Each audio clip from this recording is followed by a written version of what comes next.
बच्चों आज का वीडियो बहुत इंपॉर्टेंट है। ये हम लेकर आए हैं कक्षा 6 की जो आपकी विज्ञान की किताब है, विज्ञान भारती। बच्चों इस किताब का चैप्टर है जल, ठीक है ना। चैप्टर का नाम है जल, इकाई 16 चैप्टर का नाम है जल।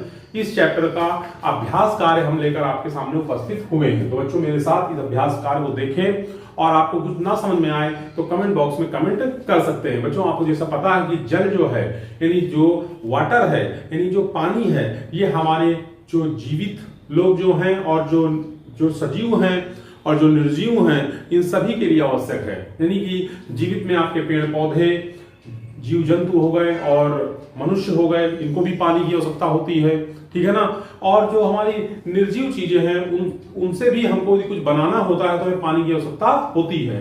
बच्चों एक चीज हम ये भी जानते हैं कि जो हमारी पृथ्वी है इसका 2/3 भाग जल उपस्थित है, यानी इसीलिए इसको हम लोग नीला ग्रह कहते हैं। ये ब्लू प्लेनेट के नाम से जाना जाता है, ठीक है ना। नीला ग्रह कहते हैं क्योंकि यहाँ पर 2/3 यानी 75% भाग में पानी है। समुद्र है, चारों तरफ हमारे समुद्र है और वहां पर पानी है, लेकिन पीने योग्य जो पानी है वो हमारी पृथ्वी पर सिर्फ 1% है, ठीक है ना। हम 1% ही पानी है पीने योग्य, इसीलिए हम लोग बताते हैं, कहते हैं कि पानी को बचाना चाहिए, जल ही जीवन है। कहते हैं कि नहीं कहते हैं। उसी प्रकार से हमारे पास जो जल है वो मृदु जल भी होता है, कठोर जल भी होता है। मृदु जल जो होता है बच्चों वो पीने योग्य होता है, जब कठोर जल पीने योग्य नहीं होता है उसको पीने योग्य बनाया जाता है। उसमें बहुत सारे तरीके के रसायनों का इस्तेमाल करते हैं। यदि किसी जल में कीटाणु पड़ जाते हैं तो उसमें भी हम विभिन्न तरह के कीटाणुनाशक का उपयोग करते हैं। तो ये सब चीजें इस चैप्टर में दे रखी हैं, आप पढ़ सकते हो। अभ्यास कार्य मेरे द्वारा देखिए। बच्चों देखिए लिखा है पृथ्वी का कितना भाग जल से घिरा हुआ है, तो लगभग 2/3 भाग जल से घिरा हुआ है। कह रहा है प्राकृतिक जल का शुद्धतम रूप क्या है, तो प्राकृतिक जल का शुद्धतम रूप यानी समुद्री जल, धरातल का जल, वर्षा का जल। बच्चों वर्षा का जल जो है शुद्धतम रूप है। जल होता है तो शुद्ध जल होता है रंगहीन, गंधहीन, स्वादहीन तथा पारदर्शी।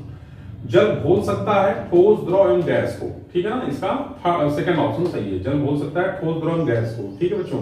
तो इस तरह से आपके घात के प्रश्न के तलछटीकरण हेतु उपयोग किया जाता है। तलछटीकरण मतलब होता है बच्चों जैसा क्या होता है कि हमारा एक जल है, ठीक है ना, और वो जल बाल्टी में भरा हुआ, मान लेते कहीं भरा हुआ है, वो दूषित जल है, ठीक है ना। उसको तलछटीकरण करना मतलब उसकी जो गंदगी है उसको तलछट मतलब उसके सरफेस में नहीं, नीचे जमीन नीचे बैठानी है, तो हम क्या करेंगे फिटकरी का एक टुकड़ा डाल देते हैं। तभी लिखा हुआ है कि जल के तलछटीकरण हेतु उपयोग किया जाता है। तो क्या उपयोग करते हैं, फिटकरी उपयोग करते हैं। तो फिटकरी डालोगे तो जो गंदगी होगी नीचे बैठ जाएगी, नहीं तलछटीकरण हो जाएगा उसका, ठीक है। रिक्त स्थानों की पूर्ति अपनी अभ्यास पुस्तिका में कीजिए। लिखा है समुद्र जल का सबसे बड़ा समुद्र जो है जल का सबसे बड़ा क्या है बच्चों, स्रोत है, सोर्स है, ठीक है ना। सबसे बड़ा जल का सोर्स है समुद्र। अगला कह रहा है जल सभी जीवधारियों का बच्चों क्या है, प्रमुख घटक है बच्चों। बिना जल के हम लोग नहीं रह सकते, ठीक। उससे पदार्थ घुल जाते हैं, इसलिए अच्छा बच्चों क्या है, विलायक है, विलायक, ठीक है ना, सॉल्युबल है। जल की कठोरता उसमें घुले लवणों के कारण होती है बच्चों, किसी कारण की लवणों के कारण होती है। क्लोरीन द्वारा जल में उपस्थित कीटाणु को नष्ट करने की प्रक्रिया को क्लोरीनीकरण कहते हैं। क्लोरीनेशन बोलते हैं, क्लोरोनाइजेशन, क्लोरीनीकरण, ठीक है बच्चों, क्लोरीनीकरण कहते हैं। तो इस तरह से खाली स्थान भी आपके हुए।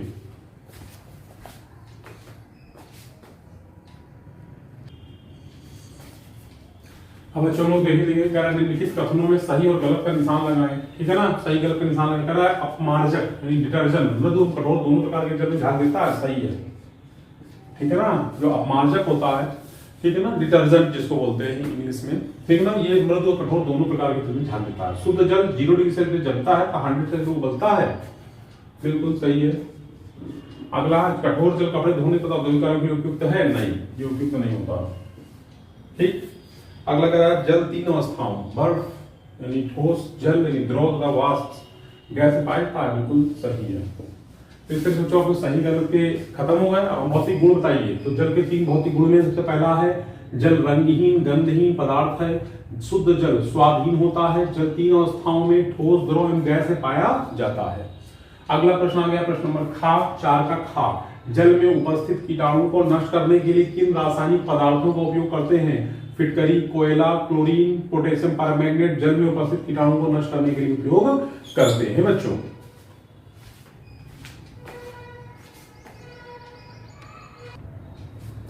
बच्चों अगले प्रश्न पढ़ते हैं। प्रश्न नंबर 5 पे कह रहा है कठोर जल एवं मृदु जल में क्या अंतर है। बच्चों कठोर जल जो होता है, मृदु जल साबुन के साथ झाग देता है, जबकि कठोर जल साबुन के साथ झाग नहीं देता है। सिंपल सी यही अंतर है।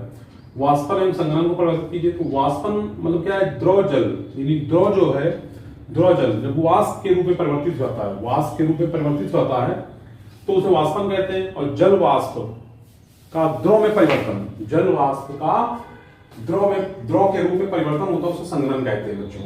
ठीक है। जल के शोधन की विभिन्न प्रक्रियाओं का वर्णन करें। तो बच्चों पहली प्रक्रिया है तलछटीकरण। क्या होता है कि हम लोग जो कच्चा पानी, जो कच्चा जल है, यानी झील से या फिर नदी से, ठीक है ना, या फिर नहर से उसको लेते हैं। लेने के बाद उसको क्या करते हैं, पंपिंग सेट से, यानी मोटर के थ्रू उसको इकट्ठा करके, टंकियां होती हैं बड़ी बड़ी, उन टंकियों में इकट्ठा कर लेते हैं। इकट्ठा करने के बाद उस पानी को कुछ दिन के लिए छोड़ देते हैं। तो उसमें क्या होता है, गंदगी, अशुद्धियां वो नीचे आके बैठ जाती हैं, बैठ गई। अब होता क्या है कि जब उन अशुद्धियों को यदि तेजी से बैठाना है तो हम उसमें फिटकरी डाल देते हैं। फिटकरी डालोगे तो वो बिल्कुल नीचे जल्दी से बैठ जाएगी। ठीक है ना, उसको हम तलछटीकरण कहते हैं। तलछटीकरण के बाद फिर अगला प्रोसेस आता है उसको छानना। छानने के लिए करते हैं हम लोग रेत का इस्तेमाल करते हैं। ठीक है ना, तलछटीकरण का जल को कोयला, कंकड़ों एवं रेत से साफ करते हैं। जल को कोयला, कंकड़, ठीक है ना, इनसे, कोयला से इनसे साफ करते हैं। साफ करने के बाद, छानने के बाद उसका, इसमें कीटाणु रह जाते हैं। कीटाणुओं को हम ब्लीचिंग पाउडर या फिर क्लोरीन गैस के थ्रू जो है कीटाणुओं को नष्ट कर देते हैं और इस पानी को घरों में भेज देते हैं। ठीक है ना, यही होता है हमारा जल के शोधन की विभिन्न प्रक्रियाएं। ठीक है बच्चों, तो बच्चों ये वीडियो आपका पूरा हुआ। ये जो चैप्टर जल था पार्ट 16 ये पूरा हुआ। ये वीडियो आपको कैसा लगा जरूर बताइएगा। आज रखते हैं, कल फिर मिलते हैं। जय हिंद, जय भारत।